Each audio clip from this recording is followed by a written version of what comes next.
Hey guys, welcome to SteveKnows. I did this style of video before for when Bone Lab dropped because it just had so much controversy in the VR community and there was a split view on the game, and I've seen that happen again with Metro and now once again with Behemoth. This is arguably one of the biggest titles to hit the platform from one of the best-selling, largest VR studios we had around that developed The Walking Dead Saints and Sinners for us before. So expectations were high and the game looked fantastic. There was so much hype around this, but once again, it has split the community. So I want to go over some of the negative comments that are around on this game and see what it is that people don't like about it. Are what they're saying valid? Is it forgivable? Is it ignorant? Are there lessons to be learned? Because I always find this thing a little bit strange when some of the most played games on the system look like this. So I would love to hear your thoughts on this as we go through the video. Today's video is sponsored by Meta, but it's a good one because it's some free games to play, and I think a VR first. The MetaQuest Plus offers you a collection of games for a monthly price, with access to an evergreen library, as well as 2 new games every month. If you bought a Quest 3 recently, you should have 3 months free access, and there is also a trial on if you have not tried it yet, where you'll get a month's free access, which I will link down below. So you'll be able to play games like Red Matter, a benchmark in standalone visual fidelity, Until You Fall, which is some of the best flow state combat around, but most recently access to a newly released mixed reality title called Shattered that launched with free access through the MetaQuest Plus subscription. This is a scary detective game that brings the world into your own room so you can investigate strange happenings in a mental health facility. And the Quest subscription is half the price of buying the actual game if you wanted to play it. They have been so creative in blending the virtual and real worlds in this. So enjoy the free MetaQuest Plus trial down below. I'll leave a link down there for you to try it, as well as my own personal website which I've set up that's going to give you 20% on some of your favourite Quest titles. So you go there, you'll pick a game, and you should get 20% off. If what you want's not there, just comment, let me know, and I'll add it for you.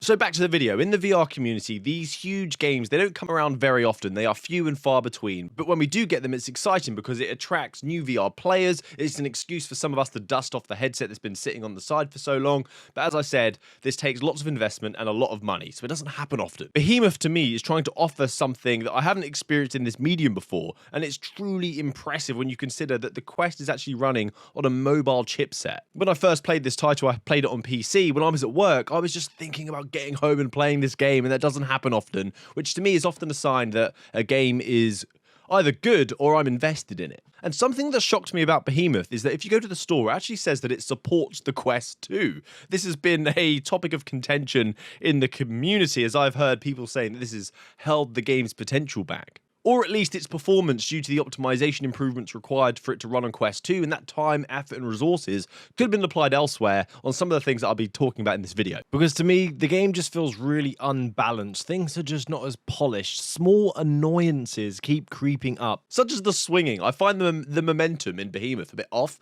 When I'm swinging on the bars or I'm swinging with the rope, it just doesn't flow as I'm expecting.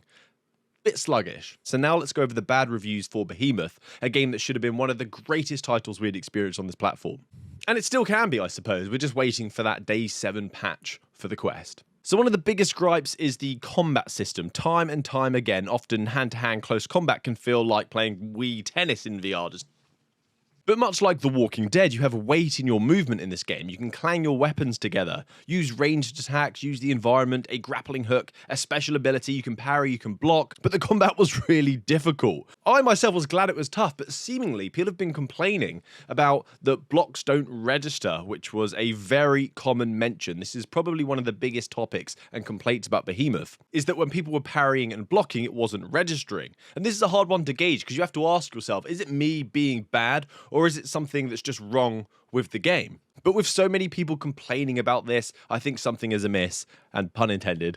Dodges have to be perfectly timed, or you need a lot of distance, as enemies can leap incredible distances in order to attack you. So I'd say you probably need 2 dashes available, or a greater distance in the leap, or reducing what the enemies can actually launch at. A real great example that highlighted this being a problem is the first Behemoth that you face, because at the end it's trying to smack its chain and ball at you for you to pull it down and kill it, but trying to dodge that ball attack, there's almost a bit of luck involved. You can't really run fast enough away. When you dash out of the way, it's not enough distance to avoid it. It was a little frustrating because the first time I did it first time, the second time I played through, it was a bit of a struggle. Something else with the combat is that people have complained about is that if you attempt ranged attacks with a bow, the enemies just dodge it. They just go, "Hey, that was a close one. Hey, like, what are you doing?" Or some of the archers who you can't reach, you have to use range attacks to kill while wearing helmets. So you can't get a good shot to take them out in one. You have to hit them multiple times somewhere else on the body for them to die. Someone else was upset that using your hands, real hand-to-hand combat, when you punch enemies,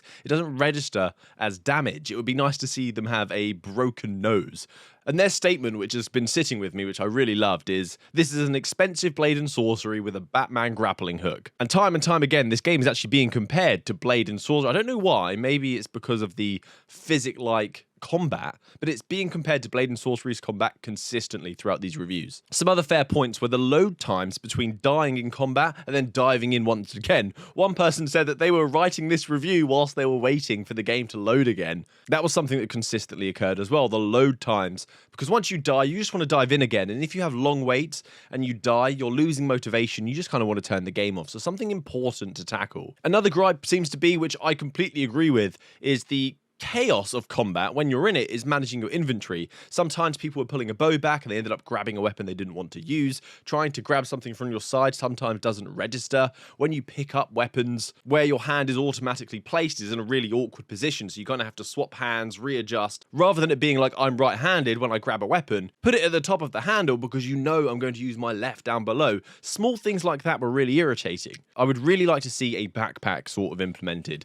Something else that people have been complaining about around inventory management is that you get weapons that are part of the story in this game. So certain weapons you actually need to keep on you.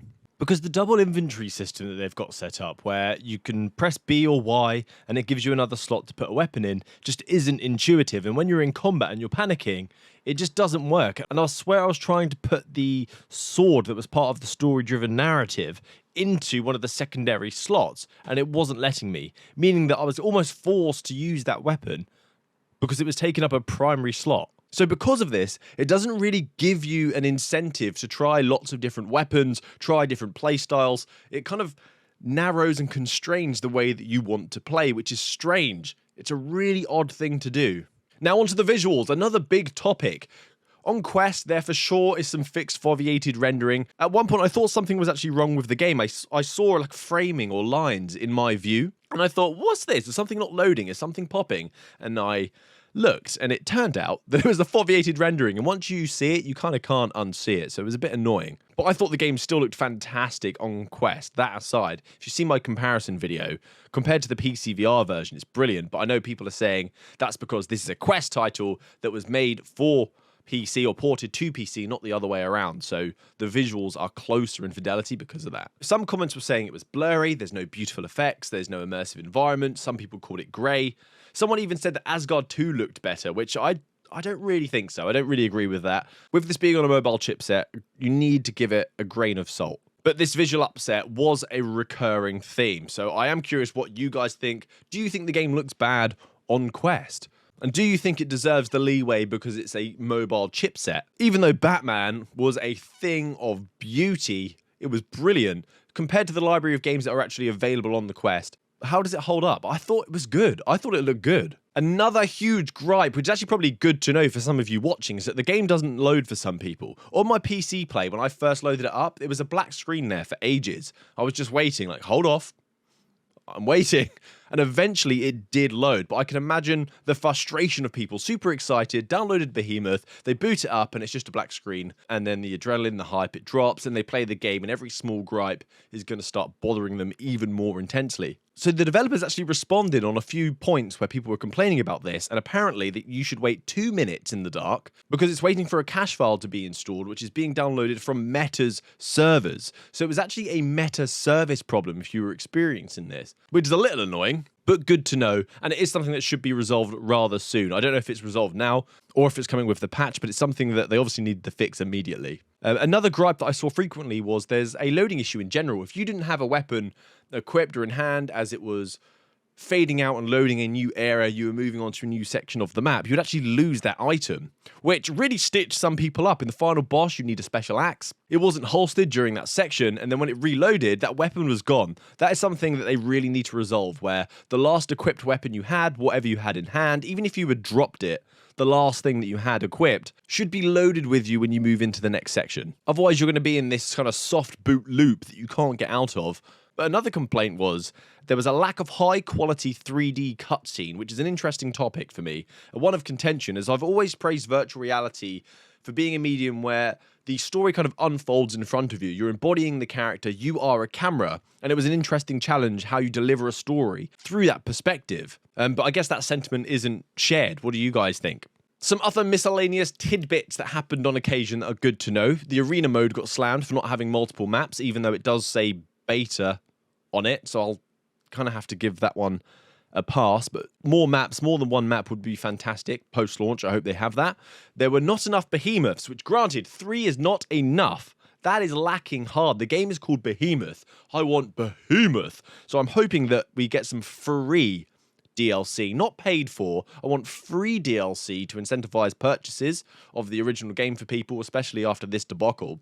I think at least 5 would have been a good one. But on the flip side of the topic of this video, people are actually loving this game, loving the experience, loving the novelty. So it was really hard to pinpoint the issues, but the main one was definitely the issue with the combat. That came up time and time again. With a comparison to Blade and Sorcery, a game that's been around for a very long time, there's expectations of The Walking Dead, one of the most fantastic best-selling games available on the platform. They almost set themselves up for an impossible goal. But I'm thinking, when the patch is released, if they rebalance the game, make those adjustments that people have been talking about over and over again with the combat, we could potentially have a really beautiful, fantastic title. I love the scale of this. I love the style. I love climbing the behemoths whilst they're moving around. I hope Skydance bring it back, because that's 2 big hitters now that have been released that have kind of split the community. Some people have been super hyped and exciting, some people complaining, and these are games that bring people into the platform, help it grow. And when we have such negativity around it, I get a little bit concerned.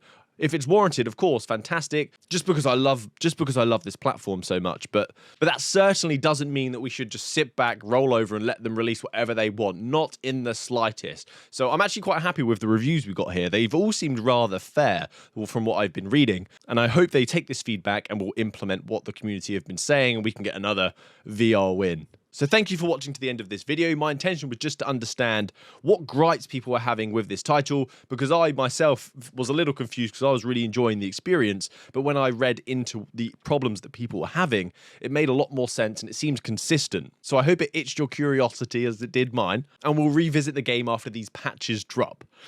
If you want to save 20% on your Quest games, please visit my website, SteveKnowsVR.com. And also, if you want to have the free trial of the MetaQuest Plus subscription, I'll link it down below in the description. Have a great week, guys. Happy gaming. Good day!